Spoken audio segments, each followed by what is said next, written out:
ಅವರು ಇವತ್ತಿನ ದಿವಸ GS ಸಂದೇಶ್ ಅವರು ಮಾಡಿರುವ financial independence video. Financial independence ಅನ್ನೋದಿದೆಯಲ್ಲ, ಇದು ಎಲ್ರಿಗೂ ಪ್ರಾಮುಖ್ಯವಾಗಿ ಬೇಕೇ ಬೇಕು. ನಮ್ಮ ಆರ್ಥಿಕತೆ ಸ್ವಾತಂತ್ರ್ಯ ಏನು ಎಂಬುದರ ಬಗ್ಗೆ ಹೇಳಿದ್ದಾರೆ.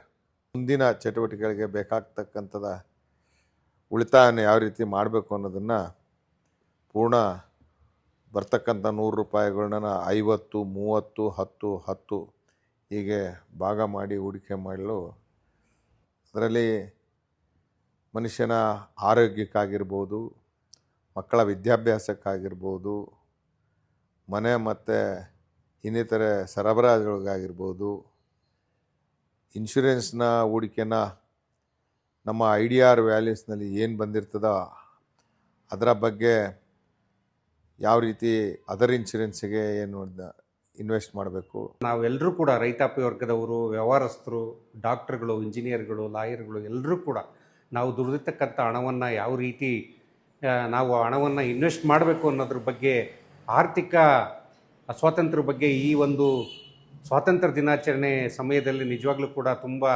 ಅದ್ಭುತವಾಗಿ ಮೂಡಿಸಿದ್ದಾರೆ. ಇದನ್ನು ನಾವೆಲ್ಲರೂ ಕೂಡ ಮುಂದಿನ ದಿನಗಳಲ್ಲಿ ಅಳವಡಿಸ್ಕೊಳ್ಳೋದ್ರ ಮುಖಾಂತರ ನಾವು ಆರ್ಥಿಕತೆಯಲ್ಲಿ ಚೆನ್ನಾಗಿ ಅಭಿವೃದ್ಧಿ ಹೊಂದೋಣ ಅಂತೇಳಿ ನಾನಾದರೂ ಕೂಡ ಸಂದೇಶವನ್ನು ನೀಡ್ತಾ ಇದ್ದೀನಿ. ಈ ವಿಡಿಯೋ ಮುಖಾಂತರ ನಿಮಗೆ ಸಂದೇಶ್ ಅವರು ವೆರಿ ಕ್ಲಿಯರ್ ಕಟ್ಟಾಗಿ ತಿಳಿಸ್ಕೊಟ್ಟಿದ್ದಾರೆ. ಈ ವಿಡಿಯೋ ನೋಡಿಬಿಟ್ಟು ಎಲ್ಲರೂ ಫೈನಾನ್ಷಿಯಲ್ ಇಂಡಿಪೆಂಡೆನ್ಸ್ ಆಗಿ ನೀವು ಸಾಧಿಸ್ಬೋದು ಅಂತ ಹೇಳ್ಬಿಟ್ಟು ತಿಳಿಸ್ತಾ ಇದ್ದೀನಿ.